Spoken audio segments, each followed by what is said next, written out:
Hello and welcome to another episode of the Full Force Weekly, brought to you by Generals Joe's Reborn.com, with me as your host, Christopher McLeod AKA Diagnostic 80. For today's episode, I'm all on my own. In this regular video series, I round up all the week's news in the world of G.I. Joe. What is it, me?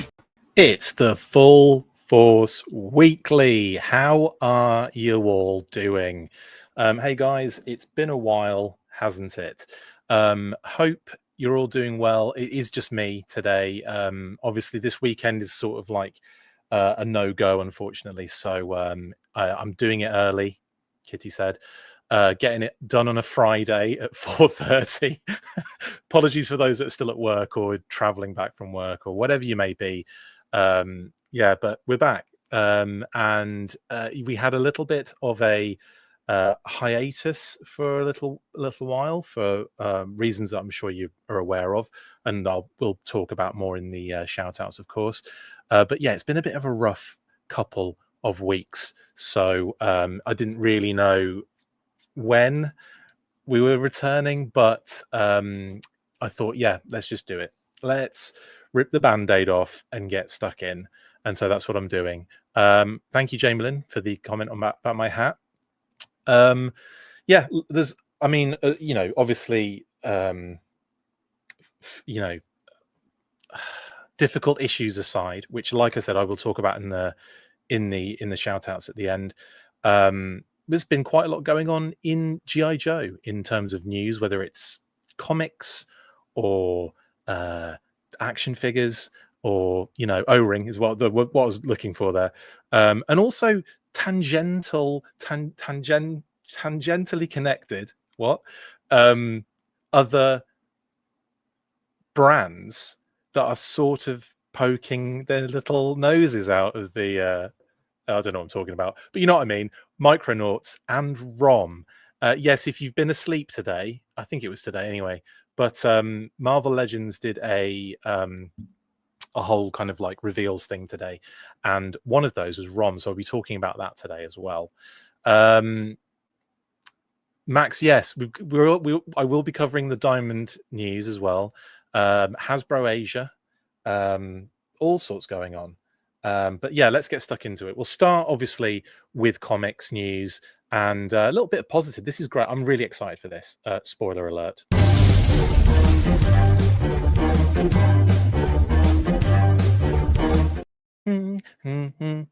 Yes, G.I. Joe Silent Missions. Now this one, I got really excited when I saw this.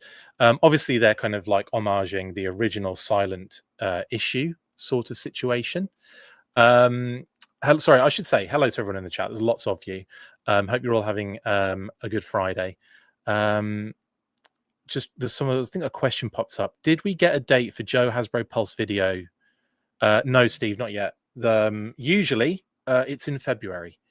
It's usually like the first week of February, based on what we've had in the past, because February the 1st is G.I. Joe Day, and they usually drop some sort of like social post about it with like maybe renders and what have you, and then they usually kind of follow that up with a live event later on following that. But yeah, we'll find out sooner or later, much sooner actually, because it is the 17th of January, so we'll find out very soon but we haven't got an official date for it. No, not yet, Steve, to answer your question. Yes, hello everyone in the chat. I hope you're all doing really well. So yes, G.I. Joe Silent Missions. This is very exciting. Now these are all going to be silent issues, all with I'm going to read you all the synopsis and everything, and then we'll go through all the covers and stuff, because there's lots of cool ones to look at. So SKYBOUND and Image Comics, in collaboration with leading toy and game company Hasbro, I'm reading the whole thing, announced 5 all-new G.I. Joe Real American Heroes Silent Missions one-shots starting April the 2nd. So this is Larry's Real American Hero continuity, not SKYBOUND's Energon universe. Just to kind of make that very clear to everyone. The one-shots will release each week in April from creators that include Phil Hester, Danny and Dan Waters, Leonardo Romero, Andrew Cranky, and Wes Craig, which is pretty cool. The importance of the silent interlude cannot be overstated, says Alex Antone, editorial director at SKYBOUND. I think I've met Alex, actually. And in celebration of this historic issue, Skybound has invited 5 of the industry's best storytellers to write and draw their own silent issue, each taking on a different G.I. Joe character. And while this event is inspired by Larry Hama and Steve Leialoha's original masterpiece, each issue is singular in its approach and showcases the unique strengths of these incredible artists. Fun. So we're going to get what Silent Missions is going to get re-released again. There's going to be yeah, so that's going to be coming out on, when does that, April the 2nd. But we also get Beachhead dropping as well on April the 2nd. So they'll have the original 21 Silent Missions kind of re-release.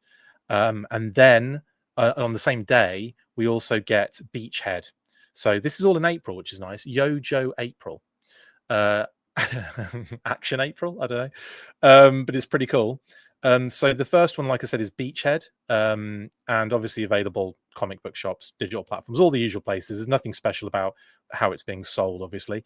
And then that will, in fact, let me just double check on that one. Phil Hester, who is known for Green Arrow, he's going to be doing Beachhead. Now, Beachhead is trapped in a DMZ. Is that a stain? What is it? What's a DMZ? I've completely forgotten. I should know it. I've heard it so many times recently, watching loads of military-based TV shows, including Lioness, which I find incredible. In any case, and he's hunted by the forces of Cobra, but can Beachhead save himself and the war orphans he's vowed to protect? There are war orphans. Oh, demilitarized zone. Thank you very much. So it's a demilitarized zone. Thank you to 80s Toy Boy, Rachel Salinas, Jamie Lynn Parks, Brian Heinrich, and Tim Pedersen. All of you said that. Although Brian wrote Demi. But yeah, it's cool. It's all in. I appreciate all of you. Thank you very much.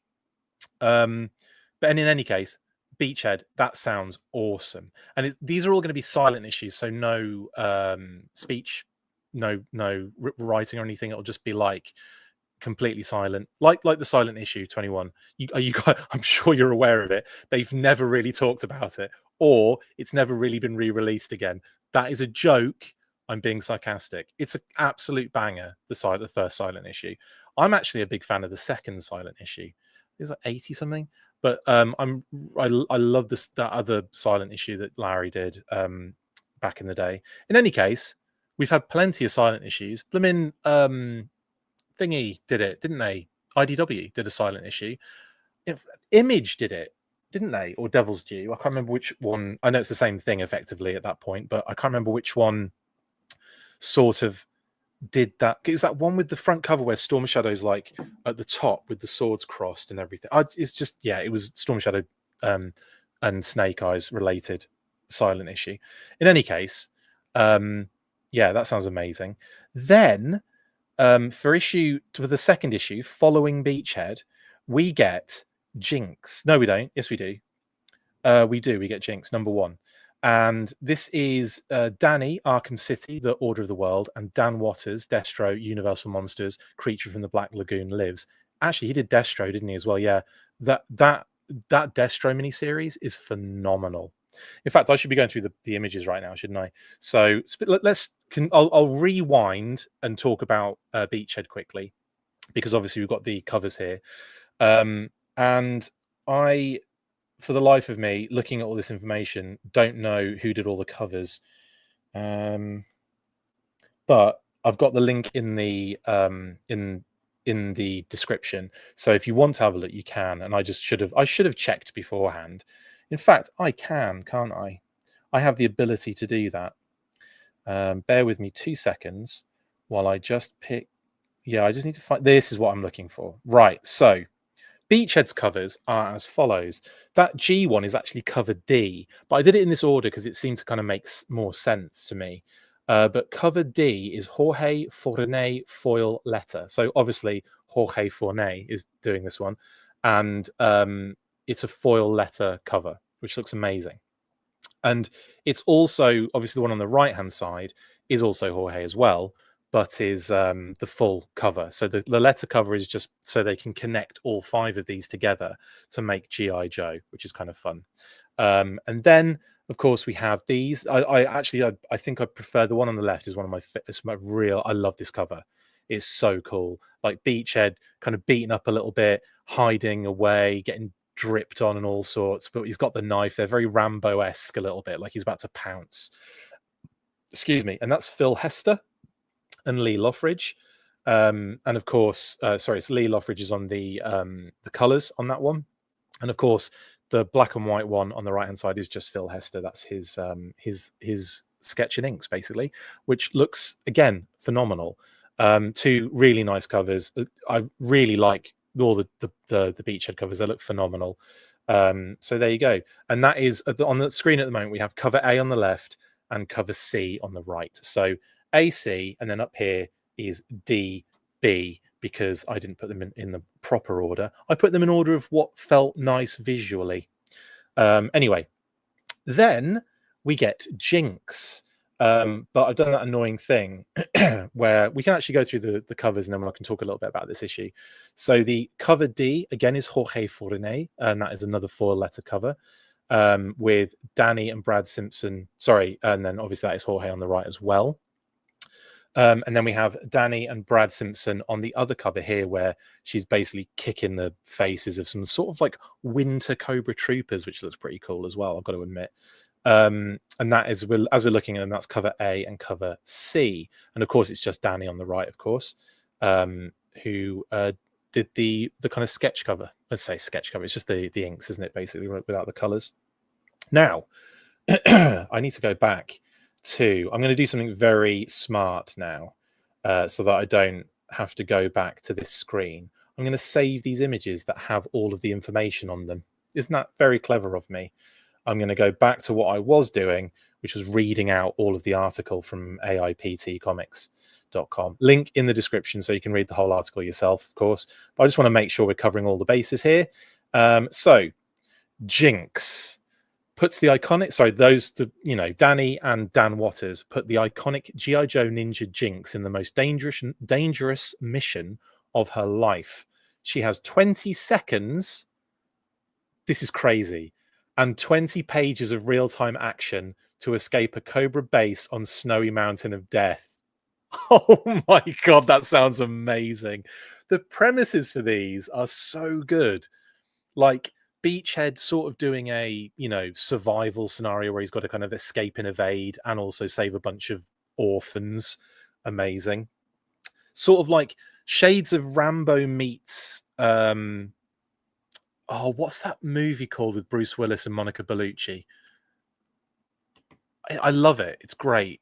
What is that movie called, guys? Someone let me in the comments, please. In the comments, let me know. It sounds like a quick read. Like they all will be. They're silent issues. What was the movie? Something not Sunset, or what was it called? Monica Bellucci, Bruce Willis, military, Tears of the Sun. Thank you, Tim. Tim Pedersen there coming through strong with Tears of the Sun. The Beachhead one has got, Tears of the Sun meets Rambo kind of vibes going on. I like that. Thank you, Tac Tac, as well. Thank you, Jesse. I've got it now. It's all good. But thank you to everyone that's chimed in with Tears of the Sun on this delay that always happens. It's always the case. Now I ask a question and then it's that little bit of delay. But I appreciate you all very much. Thank you. So Jinx is very cool sounding. Like it's almost like she's trying to escape from this what did they call it? Snowy Mountain of Death. Like she's trying to escape after like some sort of explosion is going to happen or something. She's got to get out there before it self-destructs or something. It sounds incredible. I really like the sound of that one, and I think that's going to be a lot of fun. These sound great, by the way, as just little one-shots. Just chef's kiss, genuinely. Right, next up then we have Spirit and Freedom. This is really cool. Now, let me quickly get up the image that I saved before. I should have done this before. I don't want talking you through it. So on the left-hand side, we have the foil letter cover by Jorge Fornes. Again, he does all of those by the looks of things. He's doing all of the B and D sort of covers, which is pretty cool. And then, of course, you have Leonardo Romero on this cover coming up. This one right here. This is beautiful as well. cover A, Leonardo Romero, and the same for obviously the inks as well, because he did all of that one himself.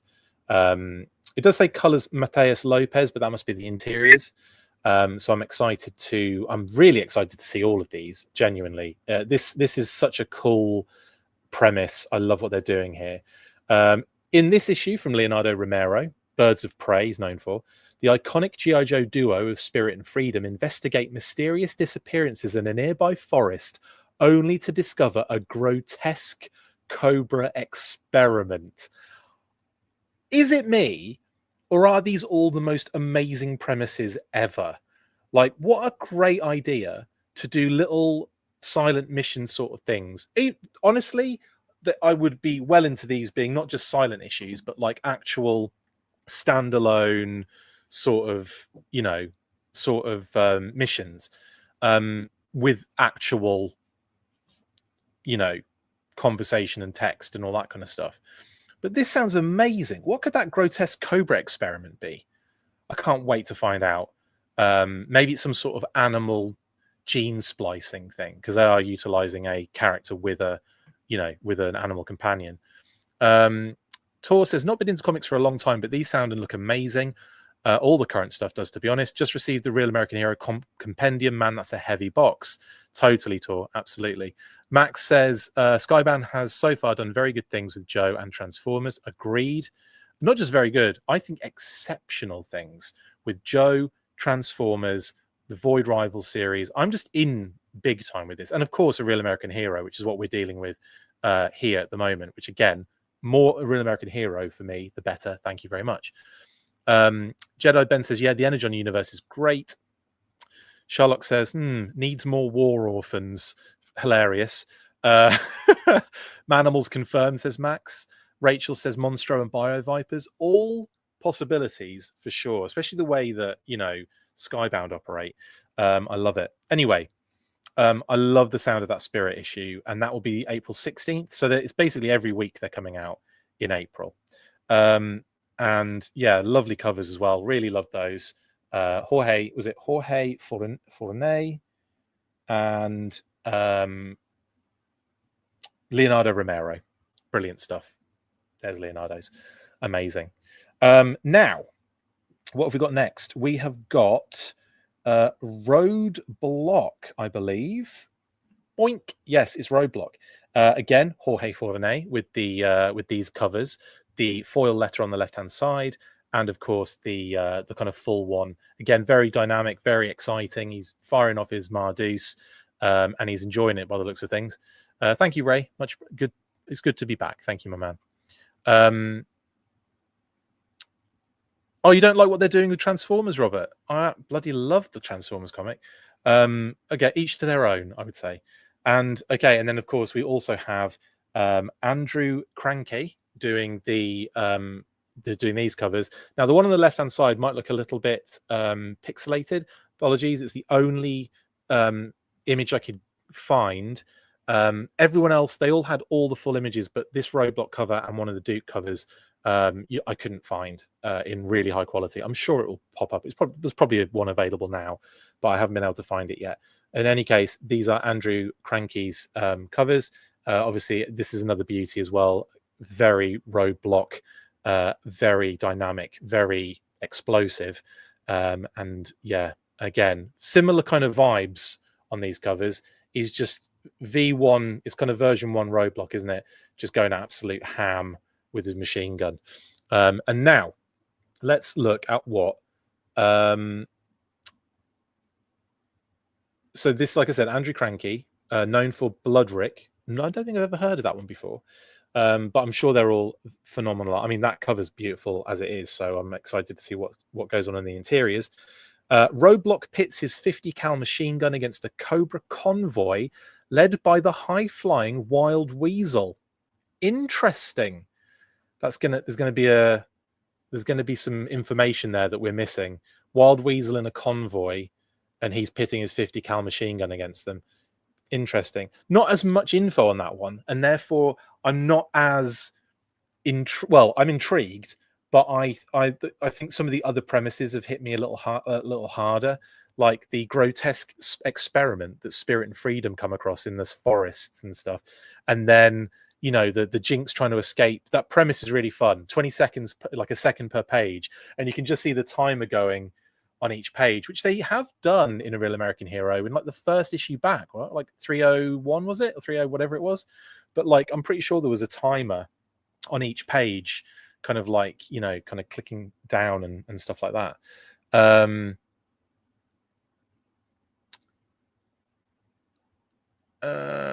Talking Joe, Mark, how you doing, buddy? I'm actually getting most of my information from your page, so thank you.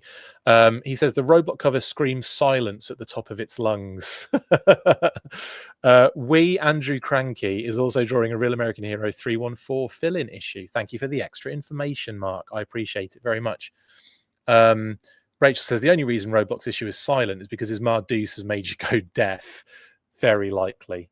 And then finally, we have Duke, because you couldn't have a miniseries spin-off without Duke, really, could you? I thought you might be able to get away with it, but no, we have not. But I know someone who's going to be very excited for another Duke kind of little mini, and that is Diana Davis. Shout out to Diana. Now, this is Wes Craig. Well, actually, the covers again. We're back with Jorge Forney, I believe. Yeah, I say that. Yeah, it's Jorge Forney, of course. The foil letter on the left, and of course, completing the G.I. Joe logo, and the full version on the right-hand side there.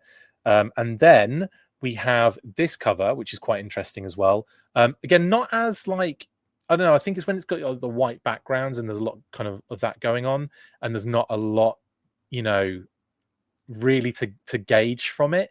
Sometimes that is a little bit like, it's not as, I mean, the other covers are really blowing my socks off. This one, it's okay, it's all right, I like it, but it's not like, it's not crazy amazing.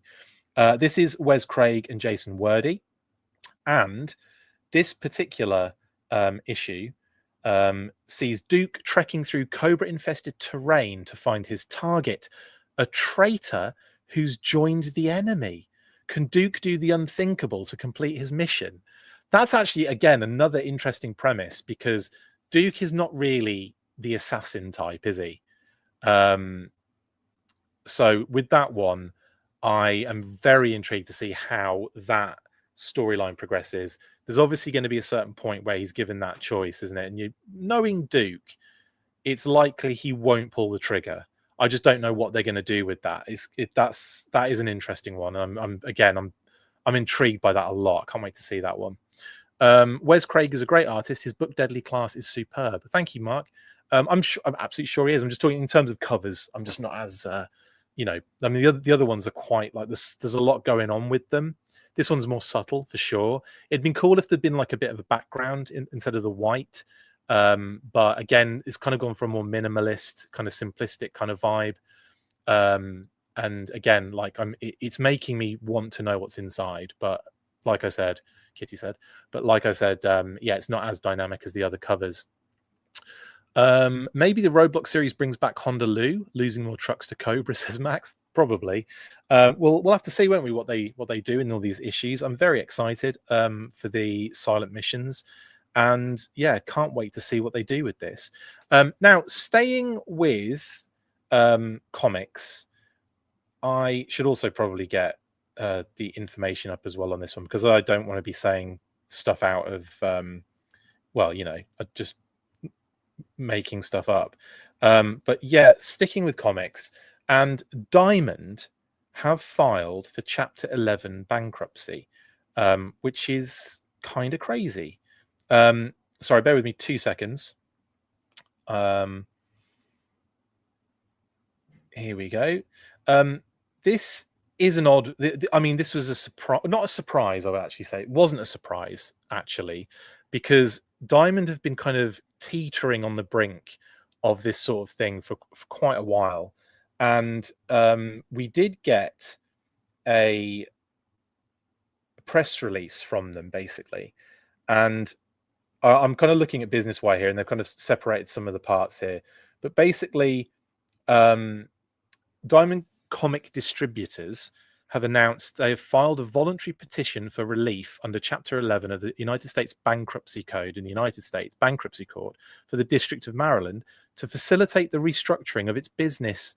A part of the restructuring process, Diamond has received a $39 million stalking horse bid from an affiliate of Universal Distribution for Alliance Game Distributors. So they are selling certain aspects of their stuff off, aren't they, basically? Here is the press release that they kind of sent out to, or message anyway, to basically anyone that's, you know, done business with them, I imagine. So they're basically kind of highlighting that obviously the financial situation has not been a good one for a long time. They're selling certain aspects of the business off, and they're also filing for Chapter 11. What does this mean for everyone involved is the question. Well, for one thing, we've sort of had, do you remember, was it like, it was slap bang in the middle of COVID, I want to say, when the big guns, Marvel and DC, moved away from Diamond as a distributor? Do you remember that story? Everyone thought that was going to be the nail in the coffin, and it was going to change how things were done. Sort of didn't really, but didn't at the same time. It's like everything, you know, everything sort of remained about the same. But that was an interesting sort of development, and almost one that I kind of felt like it felt like, you know, companies had just had enough a little bit with Diamond in that sense. And obviously being effectively a monopoly in the comic distribution sort of, you know, world, it did feel a little bit like, I don't know. Charlotte says, I've never heard anyone in the business say anything positive about Diamond. It does have a bit of a reputation. It does. And you can't really avoid that. And the fact that this has happened, you know, doesn't surprise me in the slightest at all. To give you a bit more information before we move on, it's some of the kind of things that came out of this particular letter, with the fact that Universal Distribution is basically taking over, or they've bought a certain aspect of the business. What was it again? I've completely forgotten what it was called. Alliance Games Direct Distributor. So they've basically, Universal Distribution have taken that on, and that has kind of like given the opportunity to restructure. I'm not sure how much you could restructure given this kind of situation. I wonder if that's more just like, this is the plan, but not necessarily going to be successful, if you know what I mean. Like, maybe it's just a way for them to just get ahead of everything before kind of really calling it quits. But as it is right this second, there is a plan in place for Diamond to restructure their business to make it more financially viable, and obviously to sell off assets in this process. It's all very confusing, and I think the main thing is, I think a lot of people are gauging from it, is that it's just not a surprise, and maybe it's been a long time in coming, actually. Jedi Ben thinks they'll use Chapter 11 to move to 13 and sell off. That is also very likely. I just don't, you know, they don't usually, like, what's the word?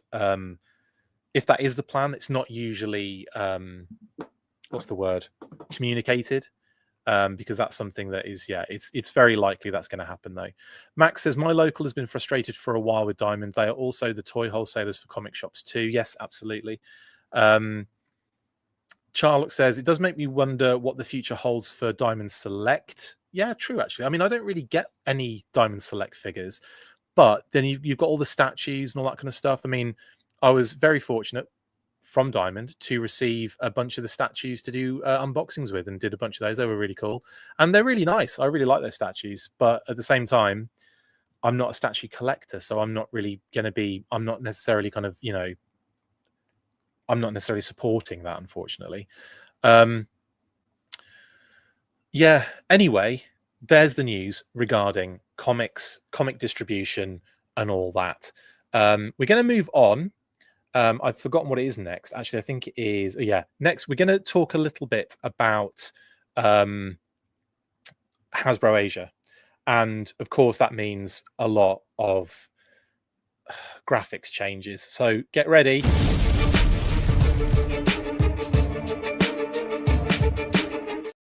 Yeah, that worked. Okay, so I'm just knocked my microphone out of the way. Yes, so Hasbro Pulse Asia, as far as I'm aware, Hong Kong, Singapore, and Malaysia, looks to be shutting down. Now, I know it's a very, whoa, look at the big red text I've put on the screen. But yeah. Oh, just a quick thing that Mark's mentioned here. I believe that Image and Skybound are moving to Luna only, so won't be through Diamond anymore. Okay, thank you, Mark, for that. So Luna are going to be doing their distribution. Thank you very much. Now, coming back to this story broke in the week, and effectively a message went out to Hasbro Pulse customers, or in Asia, saying that Hasbro Pulse was introduced in Asia with the goal of delighting our fans by offering convenient access to some of our best products, including our unique and exclusive HasLab crowd-funded products. After careful consideration, we have made the difficult decision to pause our Pulse operations in Asia at this time. We appreciate your business and value your passion for our brands. And they have an FAQ. Now, if you want to check out the link, if you are in that area, if you are in that if you're located in that part of the globe and you watch the show, and you have questions that I'm not going to answer, obviously, in here because I don't know, there is an FAQ that I've posted in the description. If you have any questions, they've kind of laid them all out there. It's effectively shut down as of right now, though. I think it went out on like the 12th, I think it was. Something around along the lines of, if you had like pre-orders before then, they'll still be fulfilled. But anything following like the 12th, I think, was going to be shut down completely. So lots of FAQs, lots of questions in the FAQ in the description link below. So you can just click on that and get everything you need right there. Interesting development here. We've also had a bit of information regarding Pulse in other locations that we can't divulge at the moment. So I'm not gonna say anything more than that. But it's not, and I wouldn't say it's negative. It's not a negative thing. But it's just interesting. It feels like there's some moves being made, almost like chess pieces being moved around a board. That's what it kind of feels like. And again, I think a lot of it is down to maybe cutting some avenues that aren't making them enough money, or losing the money, and that could be what we're into a situation here, basically. I think it's one of those things where at the time there was a definite need, especially in like Asia and other parts of the world outside the US, where people wanted access to things like HasLabs and exclusives, Pulse exclusives and stuff like that. And you obviously, in some places, those things were worked around.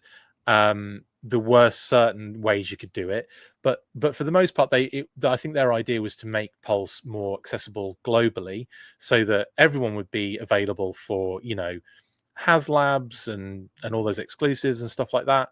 So yeah, I think in this case, it's really probably the case they weren't seeing the numbers they wanted to see. I don't know, but that's what I think they were kind of getting at with this one. I wonder if there is any connection, this announcement before, about classified delays or whatnot. I mean, it's all connected, Tor, but like not necessarily probably directly in this sense. I would actually go as far as to say that the delays are probably, like, I think a lot of people keep saying like they'll get like a shipping notice for like Leatherneck or whoever and be like, well, so much for the delays. The delays weren't for those figures. The delays are for like everything that follows. So we haven't really experienced what these delays are going to be like yet, because it's not regarding the ones that have already gone through development, have gone through manufacture, have gone through all that production to effectively be distributed. The delays are for things after the fact. So you're probably going to see it, or maybe they were just, putting out the worst case scenario, and then maybe they've gotten around some of those, but they haven't really communicated anything yet. So I'm hoping that the first Joe live event either updates us on that aspect, either says that yes, the delays are going to continue, like that is going to continue and keep going, like that is still a problem and it's going to affect everything to come, or they give us an update on we've managed to work around it. It would be nice to get something, because we haven't had anything since NYCC in that regard. And as far as I'm aware, we're still going to be getting delays on things in the future. Not exactly. Setting expectations would be great, Max. Absolutely. So, in terms of like your Leatherneck Saw Viper Xandar, don't worry. You'll probably be getting those in good time. It's going to be everything else that we start getting reveals for and stuff like that. In any case, so Pulse shutting down in Asia, I don't necessarily think is connected in the way that we think it's connected, but I definitely think in terms of like maybe they're not doing as well out there, then you get that sort of, obviously there's a byproduct there, isn't there, of not selling enough units, and that is obviously going to affect other things. So yeah, again, the other thing is I just don't know. I just do not know what the actual situation is, what the delay message was about, what was it related to. We still haven't really got any kind of leaked information out of that there's either a very tight lid on it, or they've got over the problem that they thought they were going to have, is my understanding of the scenario, right? But we don't know. So, and I'll tell you right now, if any information came out that explained that either they'd gotten around it or this was the I would be telling you what it is, because that is like, this has been driving me mad. I want to know what this delay was all about, and I want to know what it actually was, what the reason for it was. But it's one of those things where we probably won't find out until well after the fact. Anyway, Hasbro Pulse has shut down in Asia. FAQs in the description below. Let's go on to more fun things. If I can remember what is next. What is next? Can't even remember. I'm going to just go out on a limb and say I think it's Fans Hobby. So yeah, we're talking VE01 Air Eagle again. Let's do it.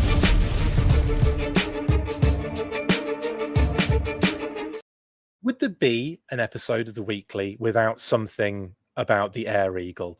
The Fans Hobby VE01 Air Eagle packaging was kind of shown off on there. And I know people have been getting this in hand anyway. They've been getting this shipped at least. But I love the packaging. I think it looks gorgeous. I genuinely am tempted, without Pat being on the show, to kind of get all miserable about it. I'm just kidding. Shout out to Pat.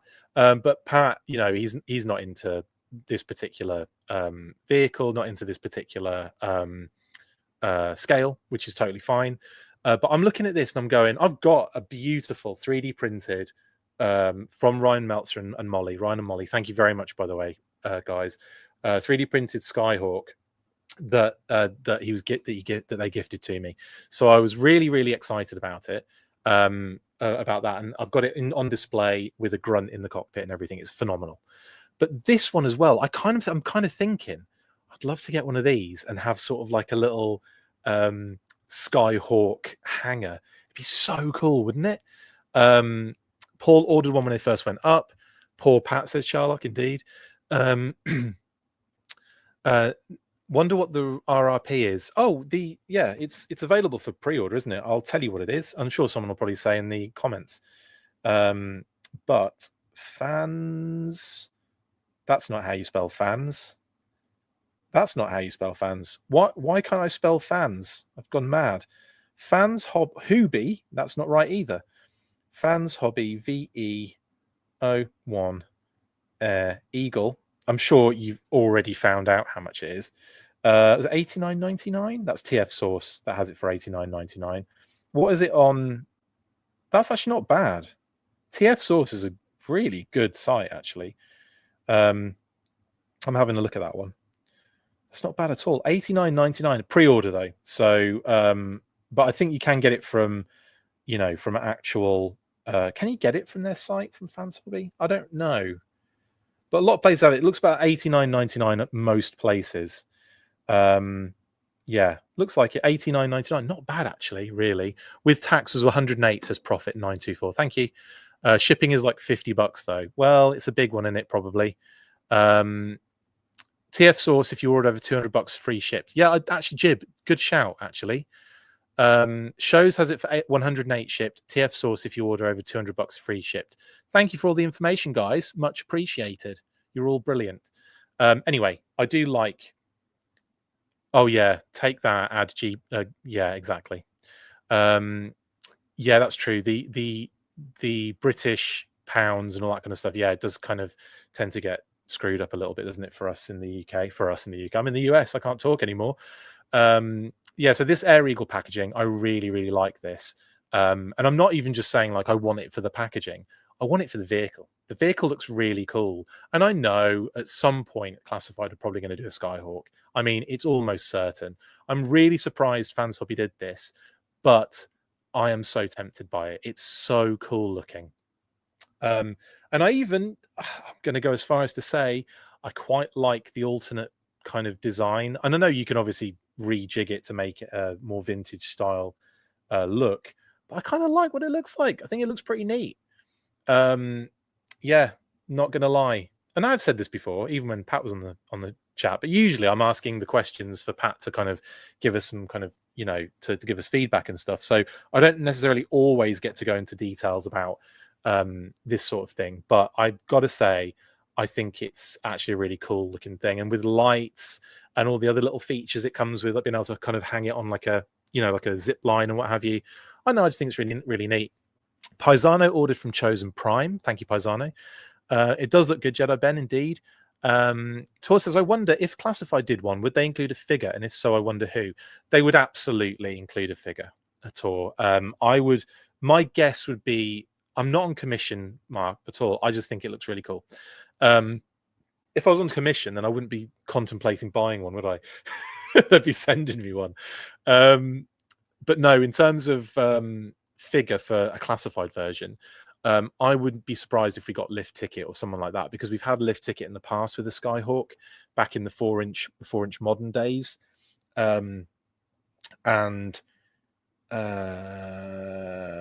Yeah, I think it's very unlikely we'd ever get like a Eagle Hawk or a Tomahawk or whatever you want to call it. More than likely an Eagle Hawk, but you're probably not going to get that in Classified. As much as I would love it and would 100% back that for a up for a HasLab, I would 100% be there. But yeah, I think if Classified did one, you're probably going to get like a Lift Ticket with it, is what I would assume. Anyway, Windmill's a good shout, Doomed. Yeah, that'd be kind of fun.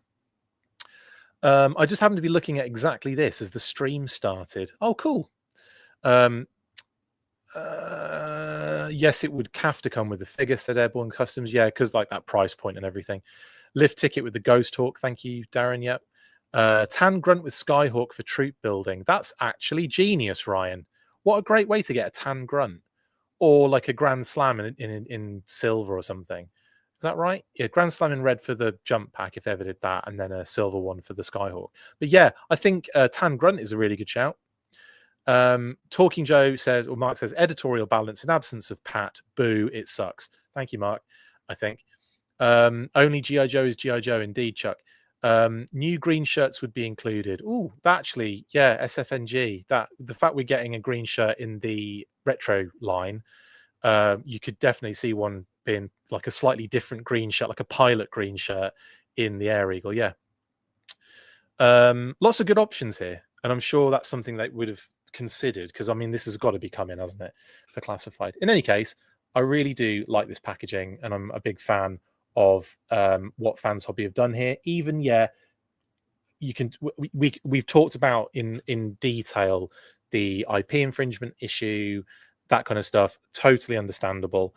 And it's one of those things where as a consumer it's conflicting for me, because if something's really cool, it's like, oh, I kind of want that. But if it's like IP infringing, that is also, you know, it's a little thing of like, oh, that, you know, that's a little bit of a shame. But at the same time, I think they'd have been better off doing something that wasn't so obviously going to be done by Classified. Like, I can almost understand, you know, Ramen Toys doing MOBATs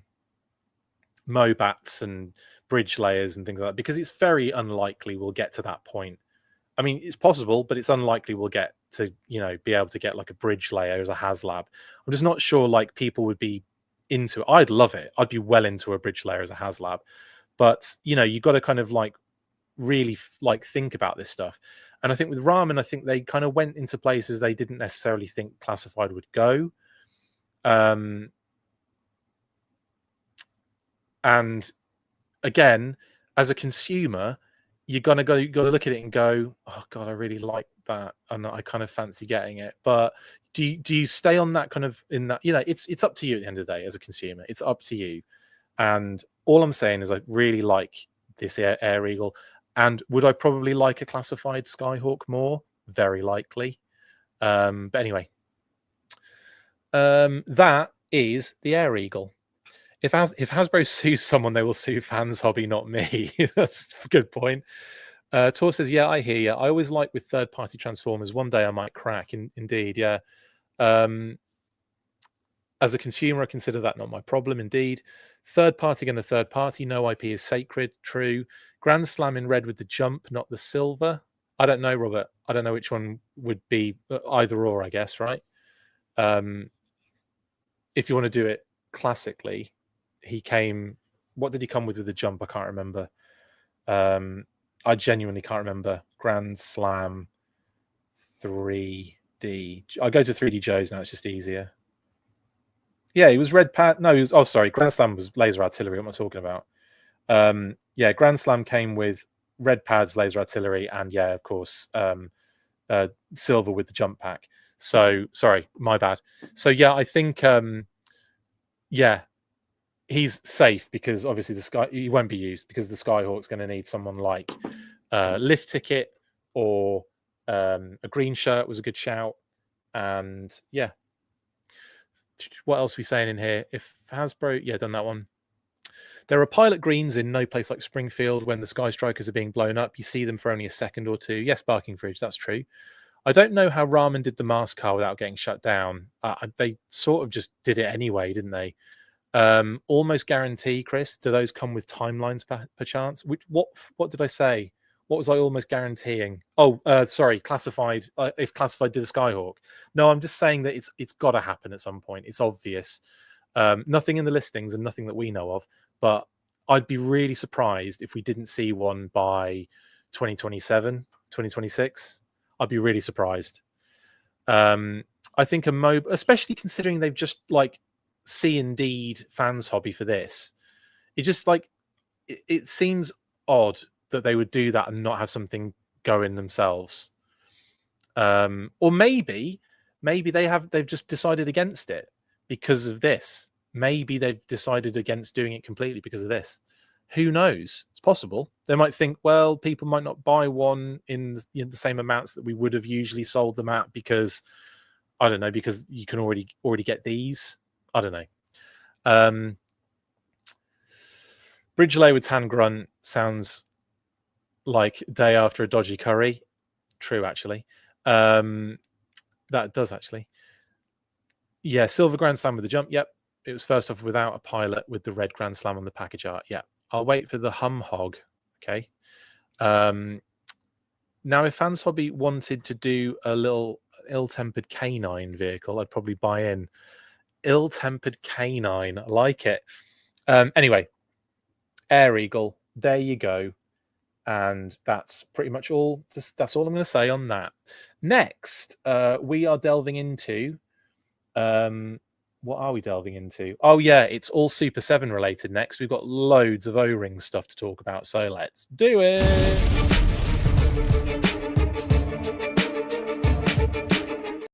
So, Super 7 posted this a little while back saying, coming soon, the interchangeable world of Micronauts. And then the next frickin' day, well, they said this, the fate of the Microverse will literally be in your hands soon. And it kind of was, because Bosch... They revealed Baron Karza and Biotron as Reaction Plus or O-ring construction figures. And this is kind of fun and exciting. We were aware of this, by the way. And I'm not going to say any more other than expect more. not just Micronauts, but just expect more is all I'm going to say on this one. But with this Micronauts reveal, they posted, they basically kind of explained that they're going to be doing Baron Karza and Biotron first, with the possibility of more to follow. That does sound a little bit like, let's see how these do to me.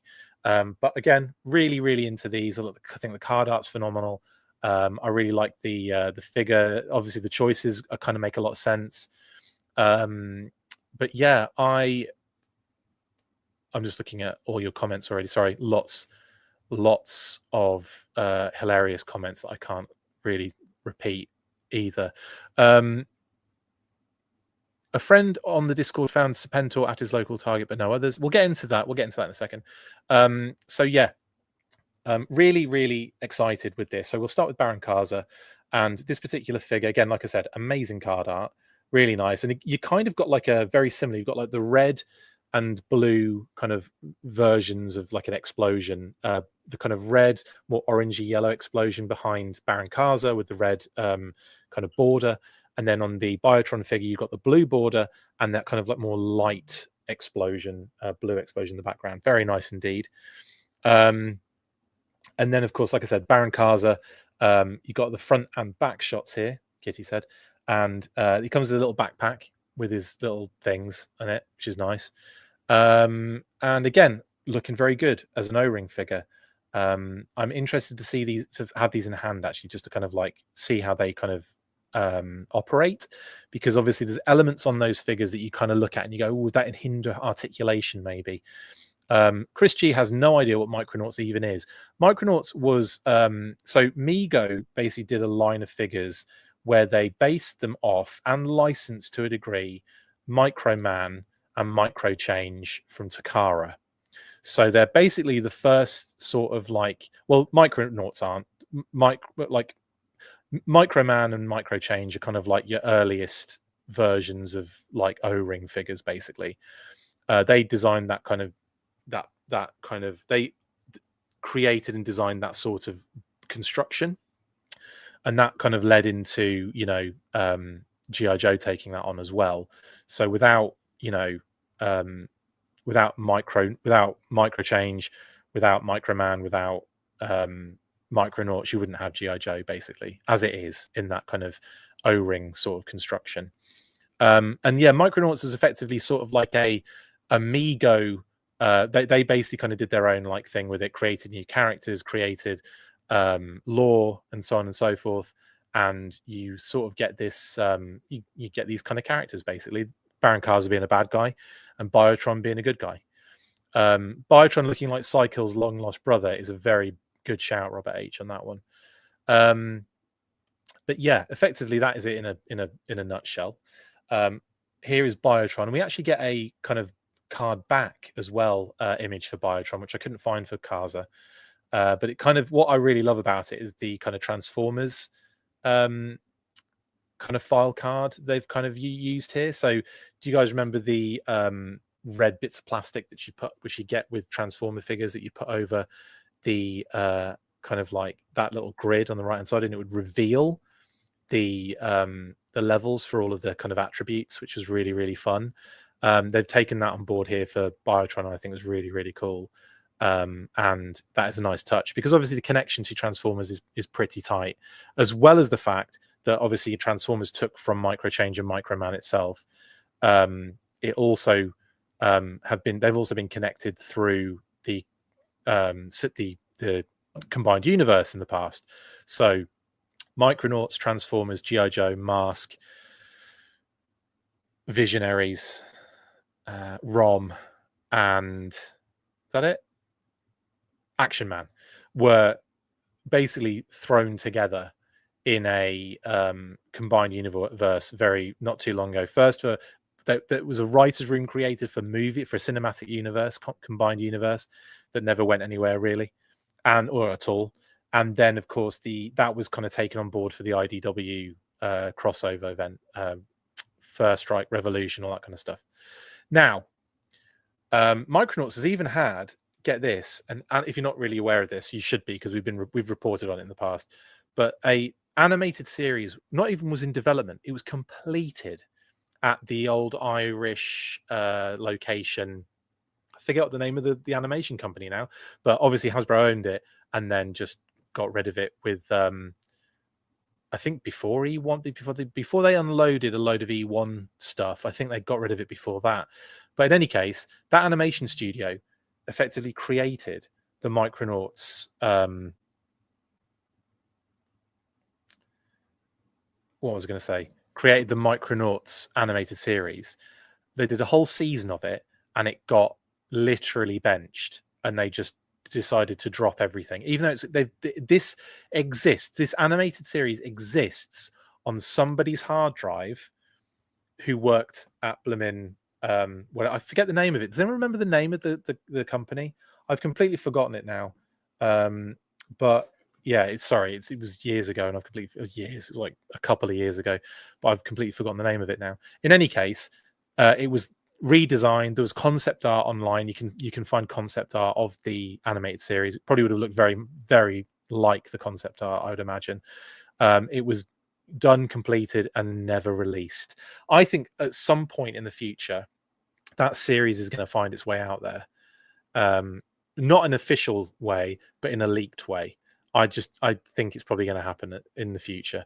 I imagine there's a lot of it's probably under strict guidelines not to share or not to put out there.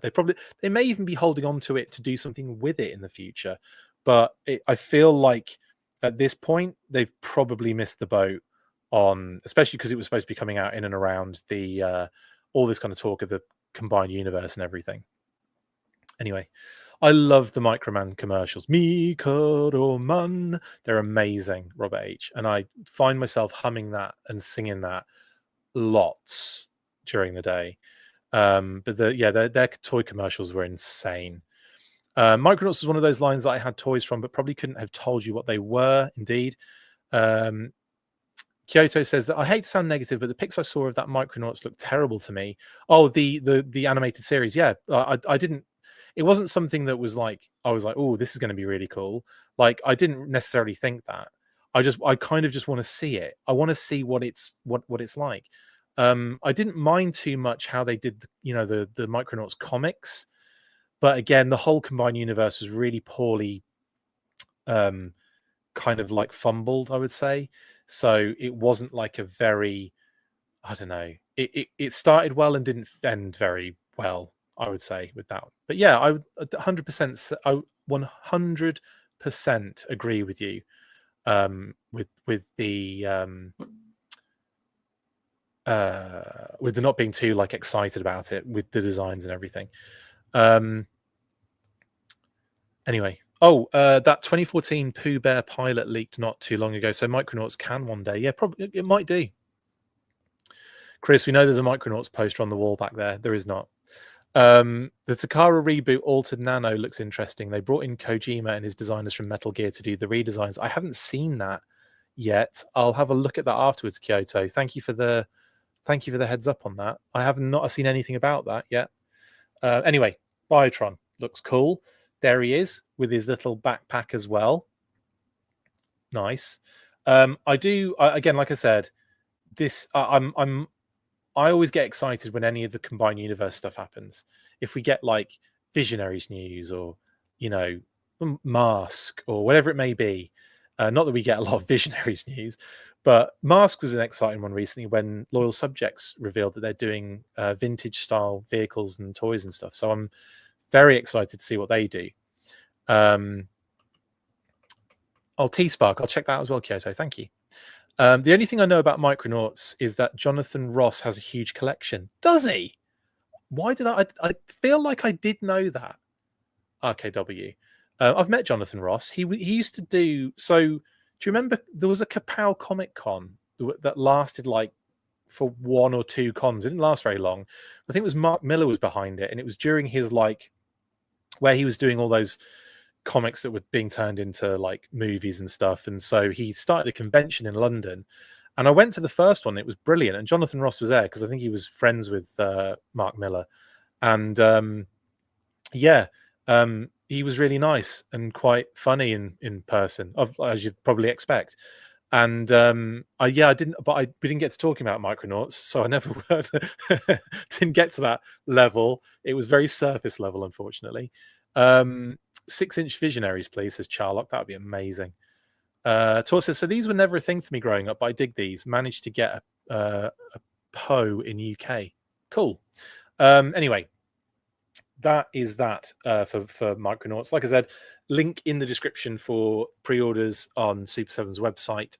And I think, what was the other thing? Oh yeah, more to come. So you can order them on Super 7's website. Pre-order. Sorry, I said Poe. That's hilarious, Tor. But yeah, pre-order is what you meant. You managed to get a pre-order in the UK. Well done. I'm happy for you. But then, anyway, there's some more things being resurrected, which is always nice. And it'll be nice to see what else we get kind of come out of Super 7 with Reaction Plus, because it looks like they're delving into different things, which is really, really cool. Hello, Dustin.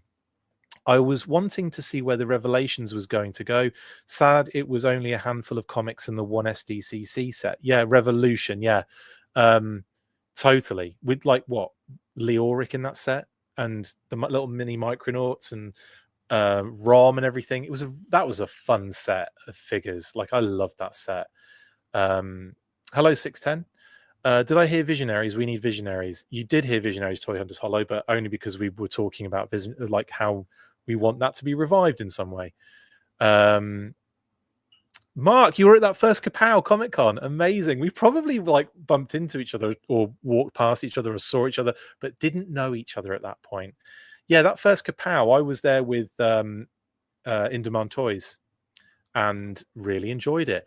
I also bumped into Oblivion from the Gladiators. That was the reboot Gladiators in the UK. Oblivion, who then became a wrestler in like the WWE or something. And now he's married to Mickey James, who's also a big time wrestler. And they were both there at the show. And I'm talking about him because he grew up in a town just around the corner from me. And I kind of like, I didn't know him because I moved to that like in later years. But when I moved there, he was still living there, which is quite interesting, isn't it? Anyway, all weird. Anyway, let's move on. So, O-Ring Joes. So obviously these popped out recently as well. I did a news burst on this, went into a lot of detail. I will be talking to Pat about this hopefully next weekend. So hopefully next weekend, Pat and I can get stuck into the details on, again, get his idea and his thoughts on the O-Ring stuff as well, because obviously that's very close to his heart. Sorry we couldn't do it this week. We were hoping to do it, but obviously we can't this weekend, unfortunately. But like I said, Serpentor pops up. Sorry, they all popped up, all the figures, and we've got loads of nice images for these figures, and of course lots of people have them in hand now, so it's kind of like do we need to really talk about this? I've done like a lot already with the news burst live, with a lot of you guys have got these in hand. You've already heard my thoughts on them. We've already seen these images. I think that's pretty much all we need to really go into, isn't it? Except maybe someone did point out that they didn't paint his feet green, and the Sunbow, because this is a cartoon Serpentor, had green feet. And it's true. You look at every animation kind of scene, and he's got green feet. So I'm surprised they didn't do that, personally. I would like to ask, but anyway, I think he looks really good, Serpentor. And yeah, it's kind of a fun figure. Then of course we have Duke, and this was an interesting one because again this one was like slower to show up than the others, but it was great to finally get Duke, and then also get the headband as a separate thing. So it's nice that even though we didn't have to get like a Duke with that headband sort of like molded onto it, and then later get another head sculpt. So I'm kind of happy that this was done with a removable headband. It just makes more sense. And there's the figure in the promo shots. And then of course we've got the wonderful Raymar and Fatal Fluffies, which look amazing. Again, slightly bigger than the Duke and Serpentor figures for obvious reasons. And I think they work really well. Raymar looks amazing. Love the card as well. The card art's phenomenal. Brilliant. That a lot of muscles going on there, and of course the Fatal Fluffy, which is next level. This is one of my, again, I've talked about this already in detail, how I love all the different, like they've kind of gone really not overboard. They've gone above and beyond with the Fatal Fluffy specifically, because it didn't have to slap this hard, did it? But it does.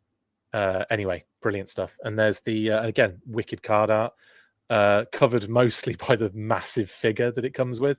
But again, great to see these figures and characters finally getting action figures, honestly.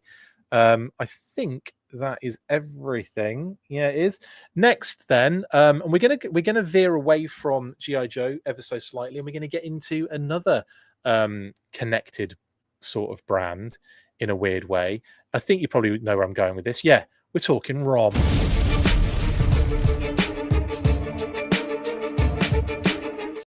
Yeah, so this popped up today, and of course we've known obviously since 1027 that ROM was coming. Probably before 1027, right? It was a while ago they revealed that ROM was coming. Then there were like the kind of like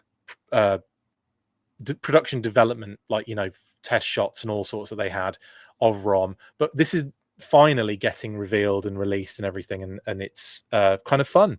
Now the team obviously revealed the figure in hand, pun intended, because one of the hands was missing. But they did have this little comic book that comes with, which is really cute, but we'll look at that in a minute. Here he is with his analyzer and neuralizer, is that right? Analyzer, and I can't remember what the other one's called now, but anyway, here he is with his guns, and little blast effects which clip on there, which is really cool. This figure's amazing. I'm all like, it's funny, like some of these little like things that Death's Head I really want, the Marvel Legends Death's Head, because again, that's kind of close to my heart with you know, the comics from back in the day, and Transformers comics. And then they do this Marvel Legends ROM, which I feel like I'm going to have to get. You know, you've got the Transformers, was it Zaran and Zeta Prime? I can't remember who it is now. The 2-pack, basically, that's got the artwork from the cover, the Transformers comic cover, which has the bloomin' Action Force logo on it. So like things like that I kind of want to get, because they're tangentially connected. Kitty said, oh, thank you, Tor, for the super sticker. Appreciate that. I don't know what that is. Should we see like a sticker or something when you do it? That's really weird, but thank you very much. I appreciate the appreciate that very much. Oh, Flame and Emirate Zaran, that's it. Thank you, Robert H. Neutralizer, that's it. Yeah, analyzer and neutralizer. Thank you, Sherlock. I was thinking neuralizer from Men in Black, but this one I'm definitely gonna have to pick up. I think this is really, really cool. Yeah, I haven't gotten to classified yet, Stanley, don't worry. There's not much to really go into with classified, but we do have a little bit to talk about. Great shots promo wise here. Love these. Here he is reading his little comic. And we get to see that comic. It is issue 1 from 1979 of ROM the Space Knight. I have that issue, actually. I think a lot of people do, and it's been reissued a lot, but I do have an original.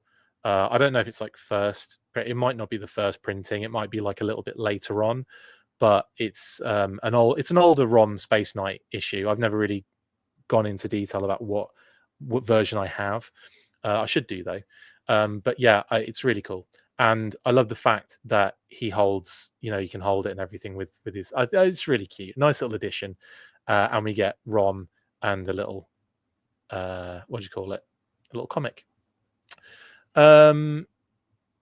Not much to say for super chat, so have a good job sticker. Thank you, Tor. Appreciate it very much. The super sticker is a fox giving a thumbs up and saying good job. Thank you, Mark, for the explanation on that. Unfortunately, it doesn't show up on here. Obviously, it shows up on YouTube, but on the streaming platform I've got at the moment, if I click on it, Tor, it just says super sticker. That's kind of pants, isn't it? We should definitely, yeah, I appreciate it though, mate. Thank you very much. But I'm going to have a sternly worded email to explain my disdain for the fact that I don't see it on screen. Like, you should be able to see it on screen, shouldn't you? Saw the ROM earlier on Hasbro stream, pretty neat, and I vaguely remembering having a comic once. I have a copy on CD. Says RKW, nice one. Paisano, I like the little comic. So do I. It's cute. So I like it. It's nice. Robert H says, Legends is the line I do the best job at scaling back and focusing on what I really want, but I'm getting that wrong. Same, Robert. It's exactly the same vibe with you on that one. Really nice. There he is holding his little comic, little adorable comic. Read this. Analyze this. What? There he is flying. That's adorable as well. It's just so cool because ROM, obviously, again, I have connections with because he was utilized not only, as a 12-inch figure in the Action Man line as well, or the Space Rangers as well. So, like, there's a little comic advert I used to see, or when I was a lot younger, and I always thought he was really cool. And you could get ROM in the UK. It was slightly different. But yeah, you had the lights and sounds and everything. It was awesome. So yeah, I genuinely do want that ROM figure. I've got the 4-inch one. I want the 6-inch one. Simple as that. And you can I would definitely have him with my classified collection because, again, you're crossing the streams and he's been in, that universe. So I think it's really fun. I think it's awesome. The Day the Earth Stood Still, Jeffrey, indeed. Very big vibes on that one. There he is in an action pose, analyzing or neutralizing something. I don't know because I can't remember which one's which. Whatever. Now they have the tech. Wonder if Joe Team will do something. Imagine Joe comic covers. Yeah, I mean, we've got like tiny card backs with the Sarge. There's no reason we couldn't get a mini comic or something at some point. Dustin says the picture of him holding the comic is him explaining to the bad guys who he is. But I have a comic. Yeah, stop shooting at me. And also, Dustin, it was you that sent me the message in the first place, I think. So I didn't respond to it. Sorry. I was just too busy getting this set up. But he does look pretty freaking good, to answer your question. And I'm also going to love that comment. There you go. Anyway, is that everything for ROM? Yes, it is. Right, then that's ROM. I just wanted to mention it because, again, connected ever so slightly. And I think it's 100% a buy for me in this Marvel Legends figure. Just like, is it up here? Yeah, Shang-Chi, you can't see, but the kind of comic style Shang-Chi they did in the Legends line. I got that because that's connected to the Action Force comics back in the weekly days. So, and Death's Head, I'm definitely going to have to pick up. I actually saw that in a store today, but it was in an independent toy store and it was a bit expensive. So I passed on it. But I definitely do want to try and pick up a Death's Head at some point. Because I feel like Death's Head, ROM, all of those sort of figures can go with my classified collection because it's kind of like, I don't know, little fun little side missions that are all connected. Shang-Chi as well. Okay. That's ROM. Let's move into classified, and we'll finish this weekly on a high. Well, we won't be on a high because I've got to do the shout outs, haven't I?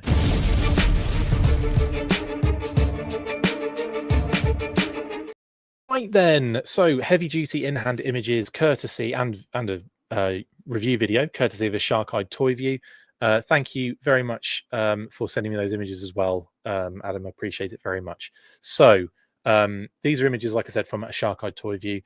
Shark Eyes pics on Instagram, and obviously a video in the comments if you want to check him out if you haven't already done so.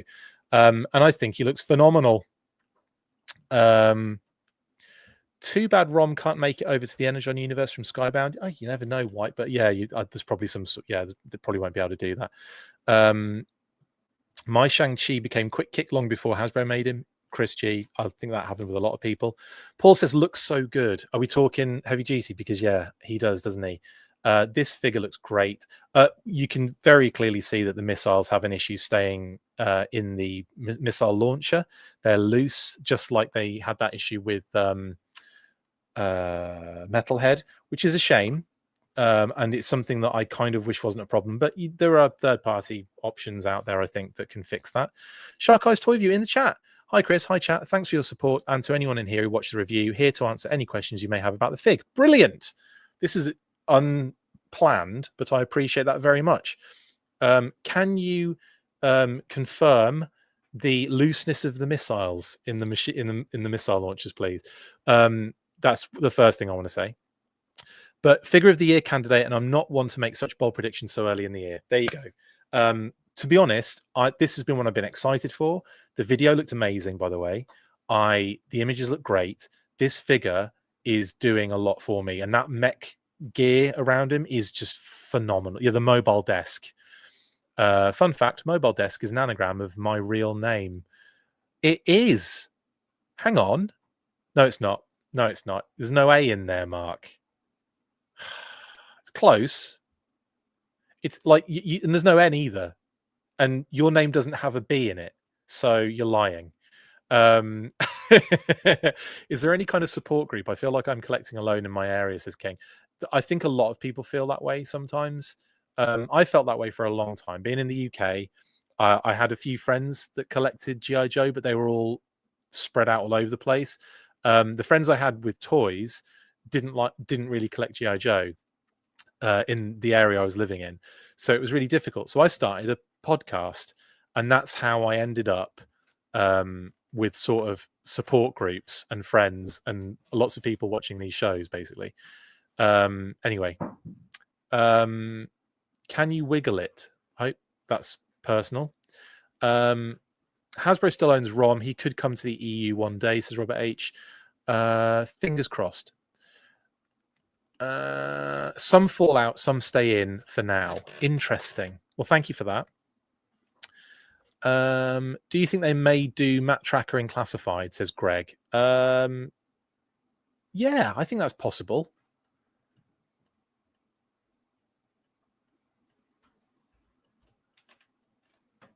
I think that's possible. But in any case, amazing stuff. Sorry, I was going through these images. There's another great show. Then here's the other head sculpt in use as well. Blast effects being utilized too.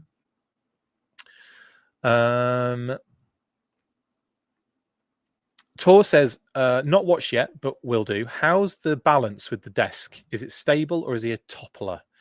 Can you answer that one? Shark Eye, Toyed View. If Adam shows up in the comments again. I had zero issue getting him to stand with all the gear. He's not like Metalhead at all in that sense. I don't have a problem with Metalhead.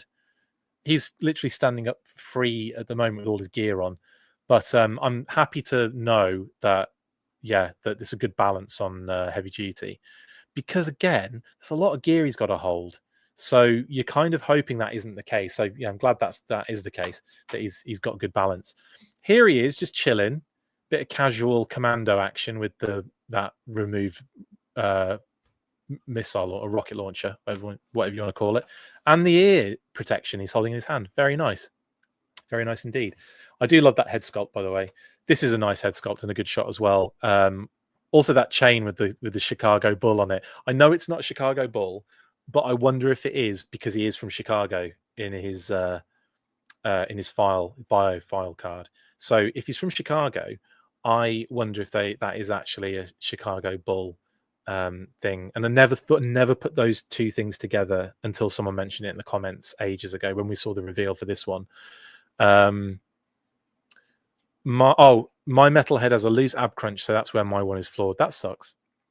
Yeah, brilliant. Anyway, beautiful shot. Thank you, Adam, for these. We are saying it's the Bulls, Chris. Yeah, I am definitely 100%. It's the Bulls chain, 100%.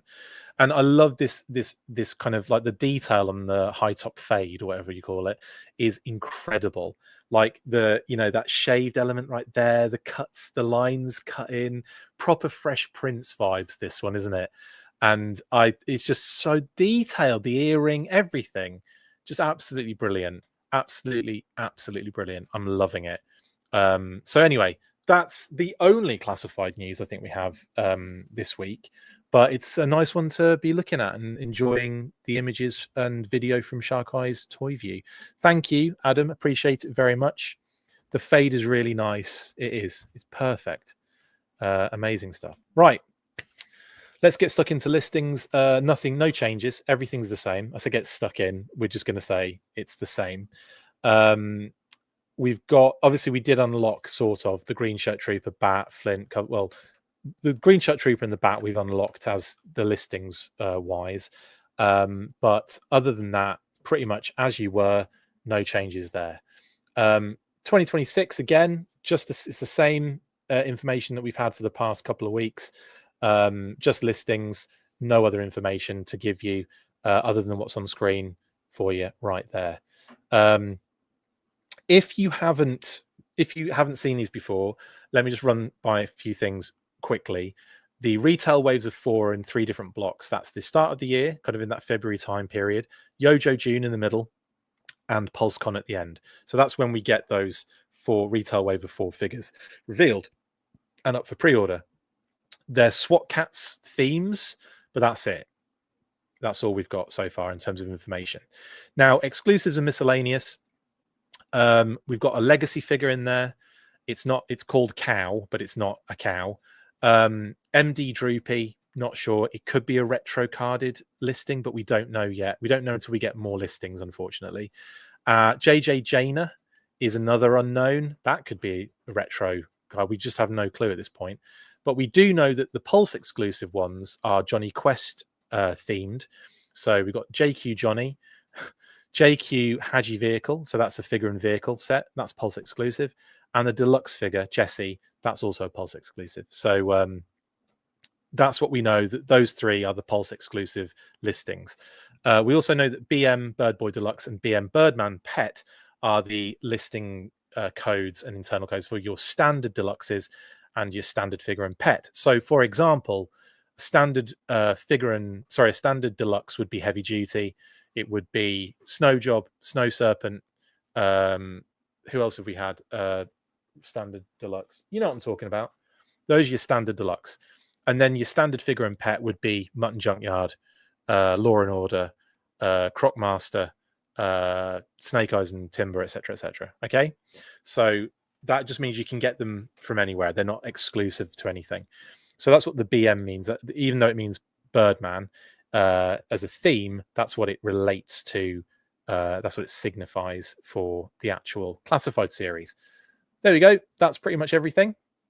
This is all we know currently for name only reveals. Hopefully we'll be able to build on this a little bit in a couple of weeks' time, when hopefully we get that first G.I. Joe live event of the season, of the year. Fingers crossed that we do get that pretty soon, or get information about it pretty soon. But this is where we are at the moment. We've seen pretty much every one of these figures, I think, now, apart from Snake Eyes version 4, which I'm very excited to see. Are we assuming a fan stream near February 1st? Yes, Stanley, we are. As I've mentioned earlier in this episode, first week of February is usually when we get it. I would say probably like the 6th might be a good shout, because it's like a Thursday, and they like doing Thursdays, don't they? So, or it could just be that Monday. Who knows? It's in that week at some point. We hope, but we don't know yet. It's all assumptions at this point. And digital renders, this is where we're at the moment with digital renders. Nothing new to report, guys. It's all the same stuff. No extras. Right then, let's get stuck into shoutouts, and that will be that for this episode. Let's get into it.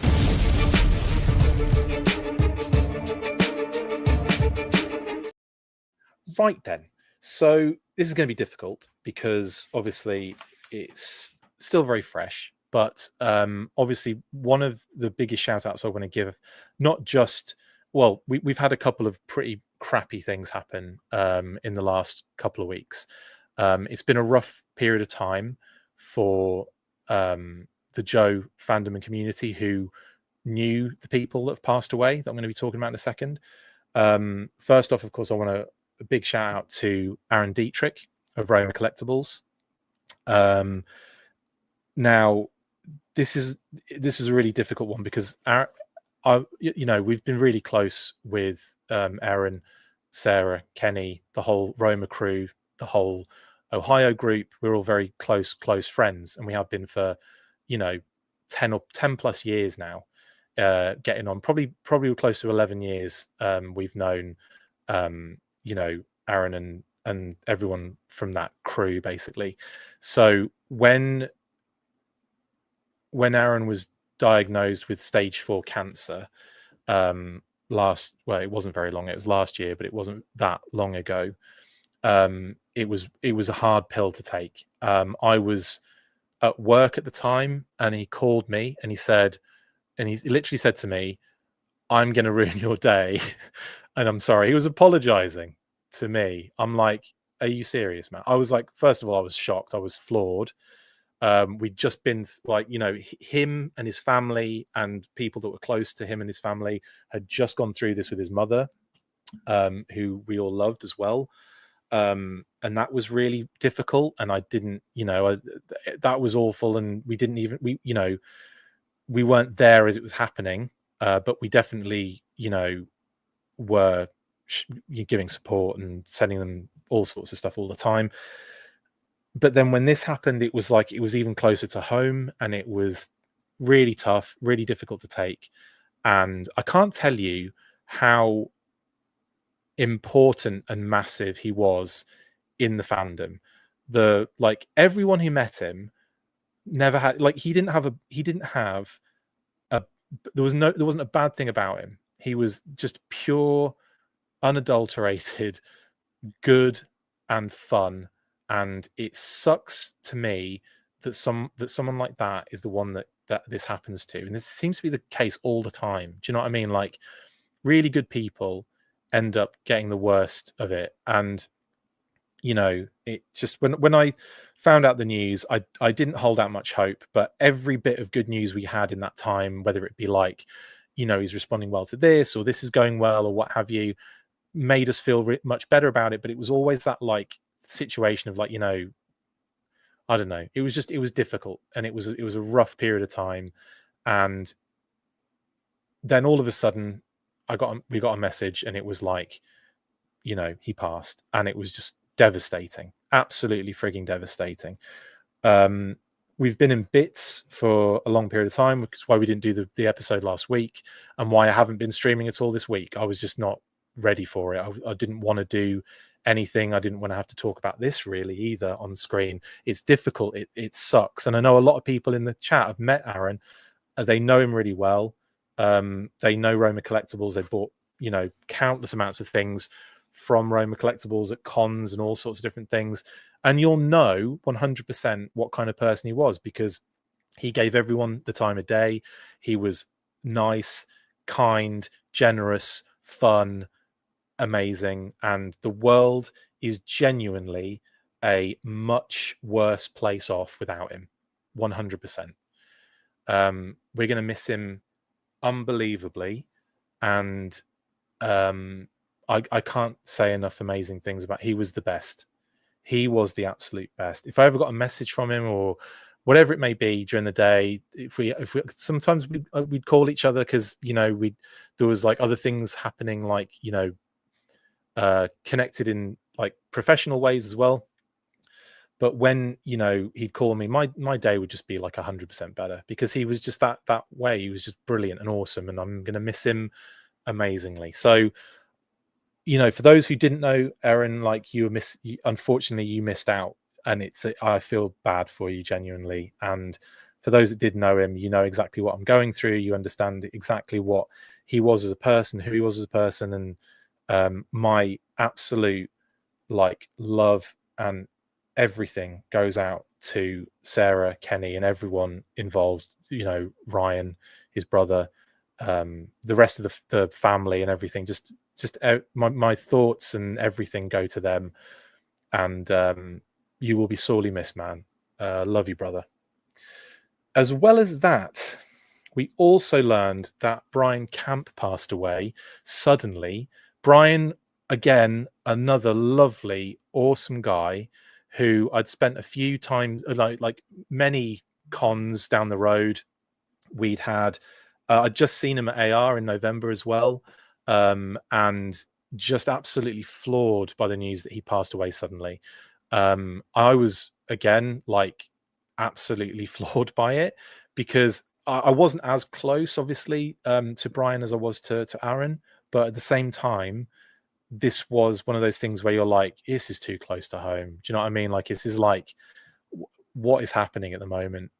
Right at the start of 2025 as well. It's not a good start to the year when this happens. And of course, again, my thoughts to and everything to Brian's family and friends at this time. It's so awful. So I just wanted to shout them both out, obviously, and basically just say rest in peace to both Brian and Aaron. You guys will be sorely missed. You were both so lovely and awesome people. In the small amount of time I got to spend with Brian, you could tell what kind of person he was. Very, very like honest, but at the same time very kind, generous, caring, you name it. These are good people that we've lost, and I just wanted to make that evident and very clear to everybody. So there we go. Anyway, moving on from that, I'll shout out, of course, Pat and Phil, Articulated Points. Pat, of course, my co-host, who's usually on, couldn't be on today, of course, because it's obviously I couldn't do tomorrow. But in any case, massive shout out to Pat. We'll have you back on next week, bud, and we'll talk about your O-rings, right? Weird. And of course to Phil, his partner in crime on Articulated Points. Go check him out, please. And thank you. Link in the description.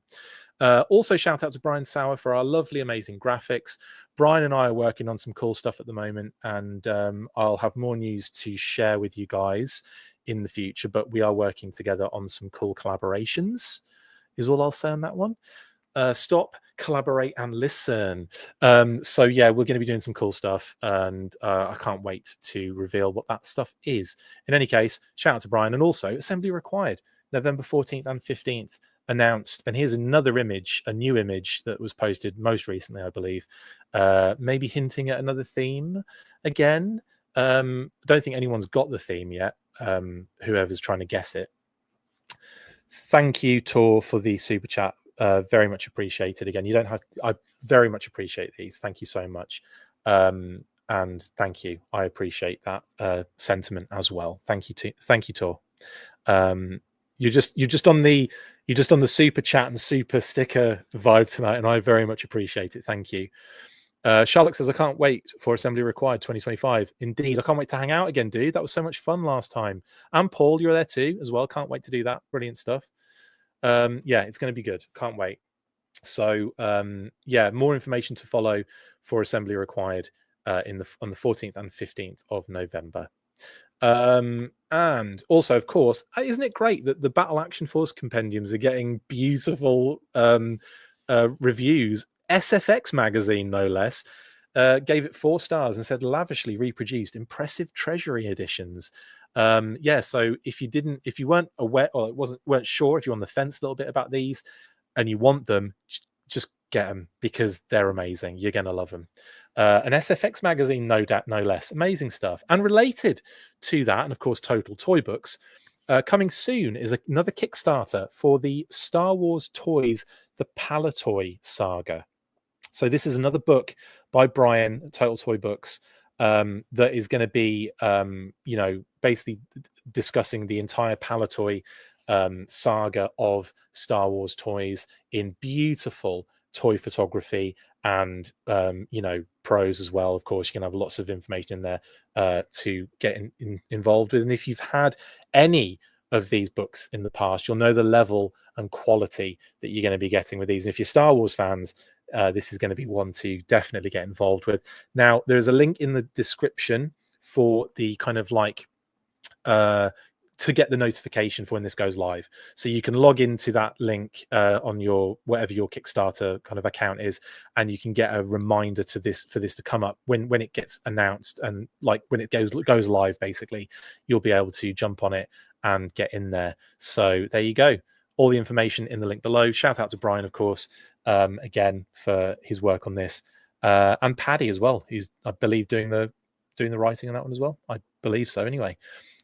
So very excited to see what that is. I'm going to be getting involved in that one too. Obviously, everything they do is absolutely phenomenal. So get involved.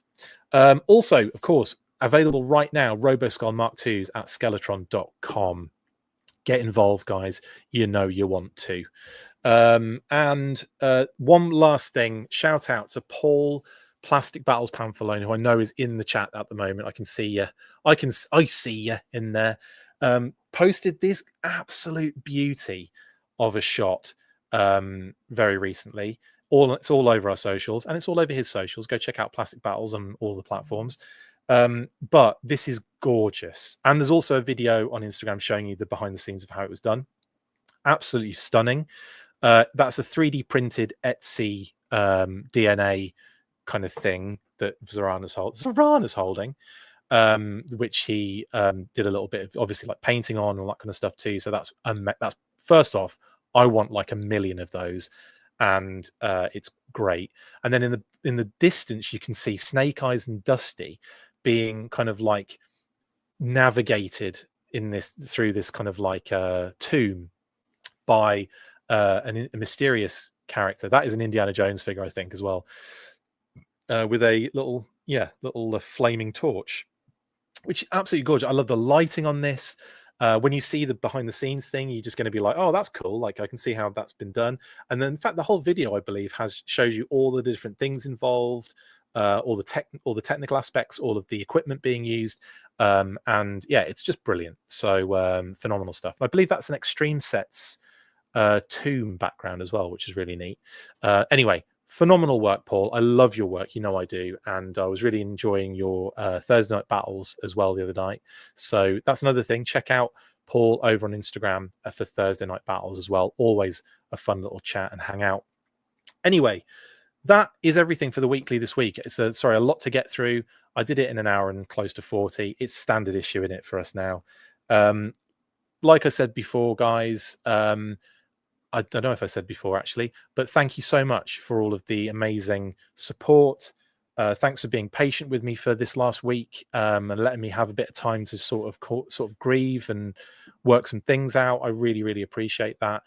And thanks for being so supportive as well. Some of the comments on the post would just made me, I'm probably going to start crying now, actually. But anyway, thank you so much for everything. I really appreciate all that you do for the show, with the support, with the watching of the videos, with the interaction, with the super chat. Shout out to Tor today, with all of that stuff, and to our patrons.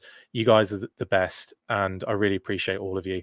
Thank you so much. Have a great weekend if you can. Yeah, try and have a good weekend if you can. I'm certainly going to have to try and do that. I will see you on the next one, whatever that may be. It could be a news burst, it might be the weekly. It depends what happens in the week, really, doesn't it? But I'll be here at some point with you talking through some Joe stuff. Anyway, have a great one. Stay fresh, cheese bags, and as always, after 3, you know what to do. 1, 2, 3, full force. Laters.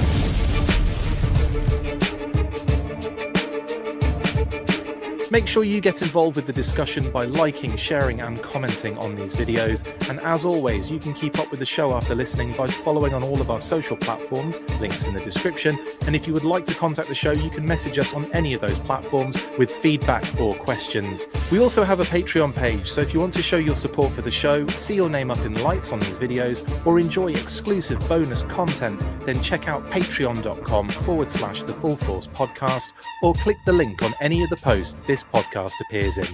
Full force.